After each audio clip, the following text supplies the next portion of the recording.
Oke, selamat siang buat kita semua dan salam sejahtera bagi kita semua. Pada kesempatan kali ini, saya akan menjelaskan tentang penyebaran COVID-19. Seperti yang kita ketahui, bahwa bumi kita pada kala ini sedang dilanda oleh sebuah wabah penyakit. Itu sebuah wabah penyakit yang membuat keresahan di mana-mana dan tangisan di mana-mana. Sebuah wabah penyakit ini bernama coronavirus disease 19, atau lebih sering kita kenal dengan COVID-19 maupun virus corona. Virus corona adalah sebuah wabah penyakit yang menyerang manusia, yaitu infeksi pada organ pernapasan, dan virus corona ini dapat menular kepada manusia yang lain.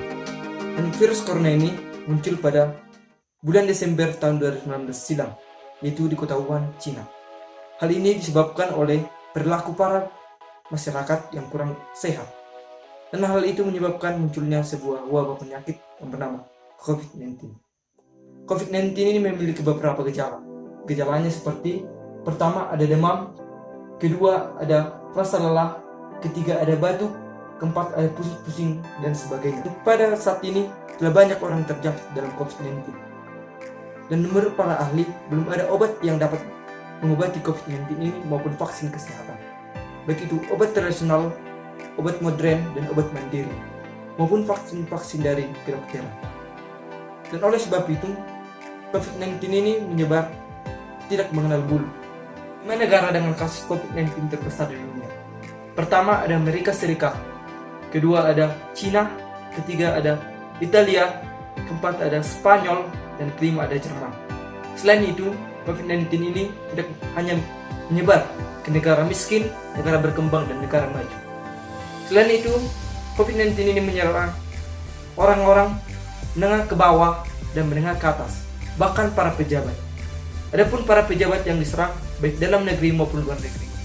Pertama, yaitu ada Menteri Dalam Negeri Australia atau Peter Button. Kedua ada Menteri Kebudayaan Perancis atau Frans Better. Dan ketiga ada Menteri Perhubungan Indonesia atau Budi Karya Sumadi. Dan inilah penyebaran COVID-19 yang telah muncul dan menyebar ke seluruh penjuru dunia dan membuat keresahan dan tangis di mana-mana. Dan oleh karena itu, saya akan memberikan tips sederhana agar kita tidak terjangkit dalam COVID-19. Pertama, untuk kita tetap di rumah saja. Kedua, bila kita berpergian, agar kita tetap menjaga kesehatan kita maupun kebersihan kita. Ketiga, agar kita menghindari unsur-unsur keramaian. Keempat, agar kita tetap menjaga jarak dengan orang lain. Kelima, agar kita tetap menjaga kesehatan dan kebersihan di rumah kita sendiri. Dan sebagainya yang dapat membuat kita tidak terjangkit pada COVID-19. Dan sejak 2 Maret, setelah diumumkan bahwa 2 warga Indonesia telah positif mengalami corona, demikian pertanggal 16 April 2020 telah menambahi kasus, yaitu 5.016 orang telah nyatakan positif mengalami corona.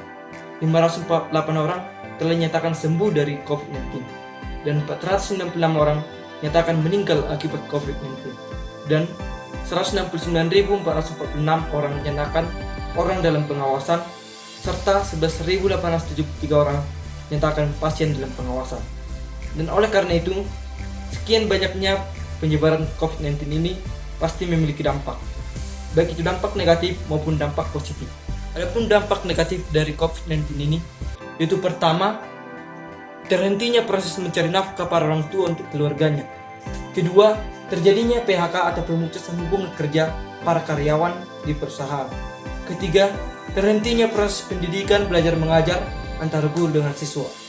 Keempat, ancaman kejahatan atau penjarahan. Kelima, ada ancaman kemiskinan. Keenam, ada ancaman kelaparan buat orang yang menengah ke bawah, dan lain sebagainya yang dapat menjadi dampak negatif dari COVID-19 ini. Selain itu, ada juga dampak positif dari COVID-19. Pertama, yaitu agar kita lebih dekat dengan apa yang telah kita percayai atau Tuhan Yang Maha Esa. Kedua, agar kita lebih dapat bersosial dengan keluarga kita sendiri. Ketiga, untuk para siswa agar mengetahui bahwa belajar tidak hanya di sekolah, melainkan di rumah juga.